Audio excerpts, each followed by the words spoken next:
Honestly, I've never really been a fan of the previous Batman movies. They've not presented the character in a way that I relate to or connect with. While the comic character is cool, the past films have never focused on aspects of the character that I find interesting, such as Batman feeling like an urban legend, a creature of the night, or him being the world's greatest detective, or the blurred line between Batman and Bruce Wayne. This all changed with the Batman, and for the first time on screen, I found this character engaging. The Batman is an absolute masterclass in filmmaking, but where it excels is redefining the hero of Batman. Welcome to Cinemaze, and if you haven't seen it already, there will be spoilers for The Batman. Now, The Batman gives us something fans have been asking for a long time, and that's a Batman detective story. There's been 7 past Batman films, and for the first time, he actually feels like the world's greatest detective. This is not an action movie, this is a detective story, which ties back to Batman's comic book roots. He debuted in detective comics, compared with Superman, who debuted in action comics. So it's great to see the detective side of the character taken seriously.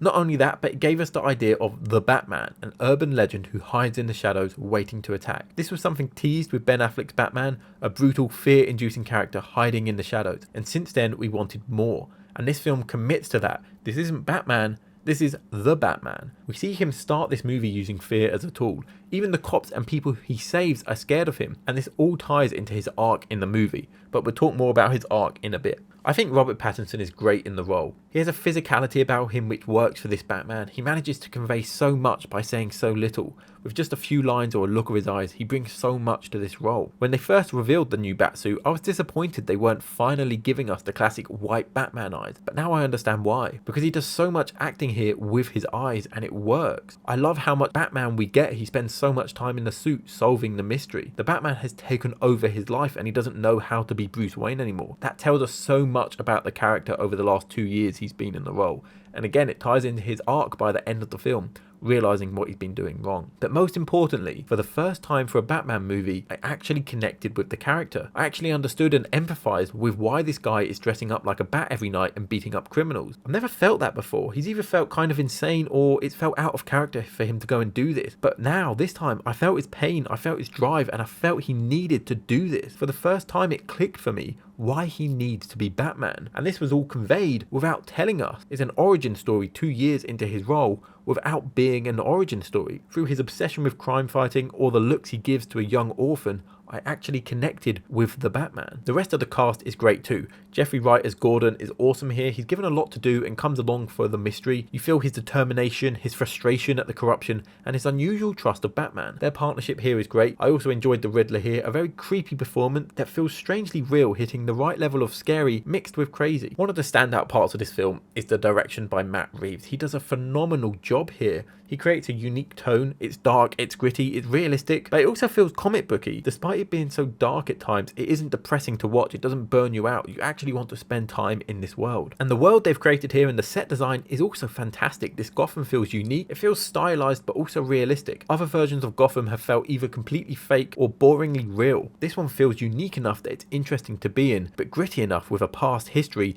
that it could be a real place. And the cinematography here is absolutely incredible. Every shot is beautiful and feels well thought out. Even shots that don't seem important, that are just establishing the setting, are often conveying important information. You know, every superhero movie has a sweeping shot of the city, but this one is used to convey that Gotham is surrounded by water, tying into the finale. Or shots of the street are used to establish the mayoral campaign taking place. Every shot is important and planned out. The camera is used in so many interesting ways, from first-person shots to see how people view the Batman, from wide shots to establish the scale, or shots on the Batmobile to establish the speed of a chase. Everything feels like it's pushing the boundaries on how to display the shot in the most interesting way possible. And that Batmobile chase scene is the best action scene in the film. It's intense and fast-paced, and again shot so beautifully. They used the Batmobile so well here. Batman spends a lot of time on his bike so that the Batmobile is used as a big reveal to add more tension. And while it's not the coolest Batmobile design, they make it feel so awesome because it's used sparingly. The rest of the action here is fine. There's no standout action scene, but none of it is bad. Like I said, this is a crime story first and not an action superhero movie. We've also got a fantastic score here by Michael Giacchino. It's a simple theme repeated throughout the movie, but it works so well to add tension, to add dread, and when needed, to feel heroic. Another positive is just how awesome some of the scenes and ideas are. Batman appearing from the shadows,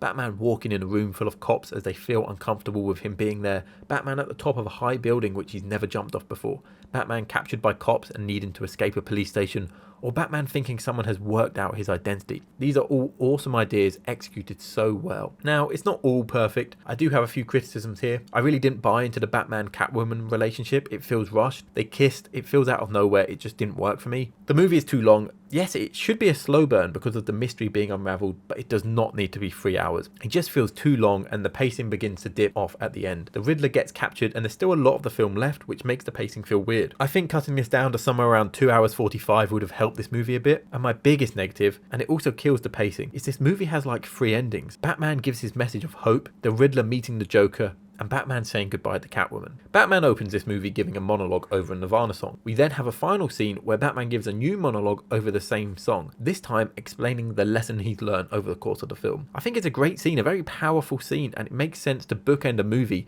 with these monologues. Why would you open a movie with a monologue and not put the closing monologue as the last scene? That's where the movie should have ended, but it doesn't. We then get a scene with Riddler in jail, meeting the Joker. It feels like it's a studio mandated scene to throw the Joker in here. It kills the ending of the movie, and if they wanted this in here, it should have been a post-credit scene. It would have been a great post-credit scene, but it feels like they put it in the movie itself because they didn't want to be a stereotypical superhero movie with a post-credit scene. That's something Marvel would do, but this is a serious film. We don't have post-credit scenes. But honestly, I think it would have been more effective as a post-credit scene, and it's not even as good as the original Joker scene that they cut. That original Joker scene is great. It tells us so much about Batman's history in this world. It shows how desperate Batman is, and it adds into that idea that the Joker says to Batman that maybe Batman kind of agrees with what the Riddler is doing. That's a fascinating idea, and I think it's a shame they cut it. I didn't need to see Batman stalking Catwoman through binoculars and watching her get changed. I'd much rather them have cut that and given us this Joker scene. But the worst part of this ending is the final scene with Batman and Catwoman. As I said, I already didn't care for their relationship, but this scene goes on way too long.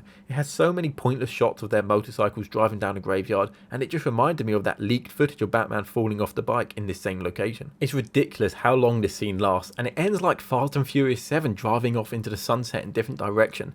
This scene is honestly laughably bad, and it feels pointless. This whole scene could have been told to us in a few sentences instead of an unnecessarily long scene. This movie should have ended with Batman's monologue and added a few lines into that and shots of Catwoman leaving. Then cut the Catwoman bite scene and move the Joker scene to the post-credit. I think ending with Batman's monologue would have made the ending of this film far more effective and powerful, because it summarizes what the film is about and what works so well here, Batman's arc. These negatives are annoying, but they didn't ruin the film for me because there's one element I haven't talked about yet, the best part of this film, and it's what sets it apart from other Batman movies.